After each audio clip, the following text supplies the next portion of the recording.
Ես ուզում եմ, որ դուք միշտ լավ լինեք, հայ ժողովուրդը լավ լինի, ուրախ լինի, անվտանգ լինի, ապահով լինի, կայուն լինի, խաղաղ սահմաններով, երկրի ներսում լինի խաղաղություն, բայց այսօր, երբ որ Տիգրանաշենի մոտով անցնում էինք, այդ տեսարանը եկավ աչքիս առաջ, ինչ ա լինելու, որ Տիգրանաշենը հանձնեն, իսկ դրա անոնսը, այս իշխանությունները արդեն արել են. Նիկոլ Փաշինյանը հայտարարել է, ի տարբերություն 2021 թվականի, որ վերընտրվելու դեպքում, վերընտրվելուց հետո ինքը տարածքներ ունի հանձնելու Ադրբեջանին։ Այսինքն Տիգրանաշենը Ադրբեջանի վերահսկողության տակ է լինելու։ Դուք Երևան գնալու գալու եք ադրբեջանցիների աչքի խոշորացույցի տակ, դուք պատրաստ եք դրան։ Ու դրա լավագույն պատասխանը լինելու է հունիսի 7-ին։ Այո, այն բոլոր արհավիրքները, որ մենք նկարագրել ենք, մեր ընտրողների համար 21 թվականին հետպատերազմյան շոկի այդ պայմաններում գուցե չափազանցություն էր թվում ու չէին հավատում։ Հիմա ցավով ենք արձանագրում, որ բոլոր այդ կանխատեսումները ցավոք սրտի կյանքի են կոչվել։ Այդ սխալը նորից ես ուզում եմ, որ մեր ժողովուրդը չկրկնի։ Դրա համար ձեզ անընդհատ շարունակաբար այն հիմնական առանցքային վտանգներն ենք փորձում ներկայացնել այս հանդիպումների ժամանակ, որոնք որ սպասվում է մեր ժողովրդին, որը որ սպասվում է մեր ժողովրդին այս իշխանությունների երրորդ անգամ անընդմեջ ընտրվելու դեպքում։ Մի քանի ծրագրային կետերից եմ ուզում մեր խոսել, քանի որ այս հիմնական թեմաները խոսելու ընթացքում մի տեսակ ստվերվում են դրանք։ Տեսեք, այս իշխանությունները ինչ են տարիներ շարունակ փորձում ժողովրդին համոզել, ցույց տալ, 2018 թվականի իրենց իբր սիրո թավշյա հեղափոխությունը երբ որ սկսեց, որ իրենք հայ մարդու հետ շատ մոտ են, մտերիմ են, ջերմ են, որ իրանք մարդասեր են, պուպուշ են, սրտիկներ են անում, պաչիկներ են անում, չգիտեմ ինչեր են անում, դուք հավատում եք դրանց անկեղծությանը։ Ես մի օրինակ եմ ուզում բերել։ Դուք գիտեք, որ վերջին անգամ Հայաստանի Հանրապետությունում համաներում կիրառվել է 2018 թվականին։ Մարդասիրության լավագույն դրսևորումը դա համաներումն է, որը որ պետությունը իրականացնում է։ Հիմա ինչի համաներում չեն անում, եթե իսկապես սիրում են ժողովրդին։ Դուք գիտեք այսօր քրեակատարողական հիմնարկներում ինչ է կատարվում։ Մարդը ուղղակի առանց վարորդական իրավունքի մեքենա է վարել, վթարի պատճառ չի հանդիսացել, տաքսի է վարել, իր օրվա ապրուստի հացն է վաստակել, բայց չի ունեցել, զրկված է եղել վարորդական իրավունքից։ Այդ մարդկանց բանտերն են գցում։ Իհարկե կարճաժամկետ է պատիժը, 2 ամիս, 3 ամիս, բայց ինչ տարբերություն։ Կամ նախաքննական մարմիններում հանցավորությունը հելել իրենց ուտում է, խայտառակ պատկեր է, գոնե Երևանի մասով կարող եմ վստահեցնել, ով իրեն ոնց ուզում պահում է, ով ինձ զենք ասես չի կիրառում, այո, ամեն մի, չգիտեմ, բակում, դպրոցի բակում, տարբեր թփերի ու ծառերի տակ կարելի է գտնել թմրանյութի փոքր պակետներ, դրանցով չեն զբաղվում,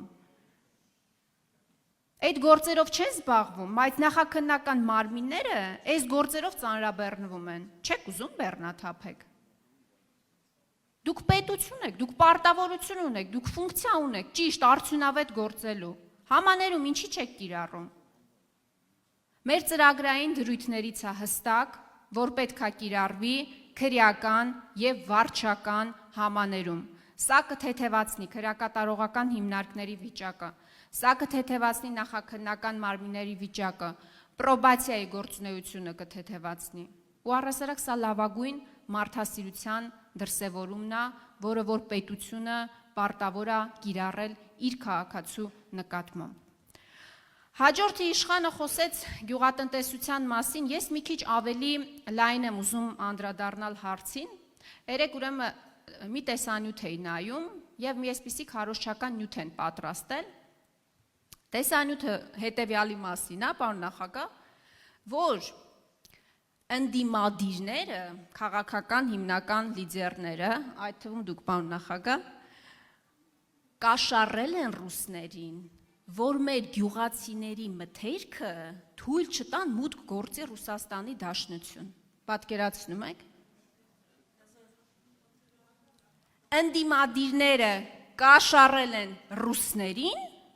որ մեր ֆուրերը չմտնեն Ռուսաստանի Դաշնություն։ Ես ուղղակի ուզում եմ հասկանալ, ում եք հիմարի տեղ դրել։ Դուք իսկապես կարծում եք, որ մեր ժողովուրդը այդքան նայվ է, որ այդ ապուշություններին հավատա։ Լավ, պատկերացնենք իրավիճակ, որ ընդդիմադիրները կաշառել են Ռուսաստանին, որ մեր գյուղացու բերքը մնա փչանա Հայաստանում ու ինչ-որ տրամադրություններ այսպես գեներացվեն հակաիշխանական։ Բա որ ընդդիմություն այդքան բան է կարում անել։ Բա դուք մեխի գլուխ եք։ Եթե ընդդիմությունը կարողանում է այդքան բան անի, բա դուք ով եք։ Դուք ով եք առհասարակ։ Իշխանություն եք, թե իշխանություն չեք։ Կամ այն օրը հայտարարում ասում է, ես ԵԱՏՄ-ում եղանակ ստեղծող երկրի ղեկավար եմ, լուրջ։ Այդ ինչ եղանակ է ստեղծել։ Այնց եղանակ է ստեղծել, որ այսօր Մեյմանդարի շուկայում հայտնի ֆուրերը կանգնած մարդիկ ջրի գնով իրենց մթերքը իրացնում են, որովհետև Հայաստանից, իդեպ Հայաստանից թույլ չեն տվել, որ մեքենաները գնան, որովհետև ասել են այնտեղից հետ են ուղարկելու։ Բայց այդ ինչ եղանակ է ստեղծել։ Դու միակ եղանակը, որ կարող է ստեղծել, այդ կարկուտն ու հեղեղն է, աշխարհաքաղաքական կարկուտը ու հեղեղը, որը թափվում է հետո հայ ժողովրդի գլխին, քեզ բան չի լինում դրանից։ Դա ժողովրդի գլխին է թափվում։ Այդ է քո ստեղծած եղանակը։ Բայց գիտեք այս ամեն ինչը ինչի հետևանք է, ինչի արդյունք է։ Մի քանի ավել լայքի։ Ուղղակի մի քանի ավել լայքի համար ինքը ստեղծում է մի իրավիճակ, որ այսօր դրված է հարցը Հայաստանի Հանրապետության ԵԱՏՄ-ից դուրս գալու չգալու։ Ինչի համար, որ եվրոպացի մի քանի պաշտոնյայի հետ գրկախառնված, պաչիկներով, չգիտեմ, ժպիտներով եւ այլն, սրտիկներով նկարներ ունենա, մի քանի ավել լայք հավաքի։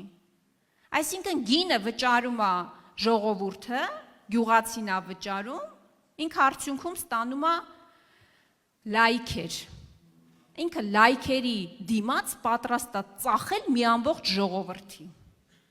Լայքերի դիմաց, պատկերացնում եք, ընդամենը։ Իդեպ այսօր ճանապարհին նաև տեսա, որ Ռուսաստանի Դաշնության նախագահի մամուլի խոսնակը հայտարարել է, որ եթե Հայաստանը դուրս գա ԵԱՏՄ-ից, գազի գինը Հայաստանի համար նույնը այլևս չի լինելու։ Բայց սա մեզ ինչ է առաջարկում։ Ասում է դուք բոլորդ սպասեք, ես մի հատ կողմնորոշվեմ, ես ԵԱՏՄ եմ ուզում, հետո կստացվի Եվրամիությանը կանդամակցենք, չենք կանդամակցի, մենք մի հատ որոշումը կկայացնենք, էլի, բայց դուք կտե սպասեք, էլի։ Այդ սպասելու գինը ով է վճարելու։ Հայ ժողովուրդը, մենք ենք վճարելու, ժողովուրդ ջան, մենք, ուրիշ ոչ մեկ։ Ինքը դրա գինը չի վճարելու։ Ինքը պատասխանատվություն չի կրելու դրա համար։ Ես այս ամեն ինչը նկարագրում եմ ոչ թե այսպես գուժելու համար, ձեր տրամադրությունը գցելու համար, ես նկարագրում եմ, մենք նկարագրում ենք այն պատկերը, որը որ լինելու է, եթե այս չարիքը երրորդ անգամ անընդմեջ նորից վերընտրվի։ Բայց ես նաև վստահ եմ մեր ժողովրդի լայնախոհության վրա, իմաստնության վրա, խոհեմության վրա եւ ես գիտեմ, որ մեր ժողովուրդը երրորդ անգամ անընդմեջ երկրի ղեկավար չի սիրում հանդուրժել։ Ուրեմն հունիսի 7-ին համար 17-ին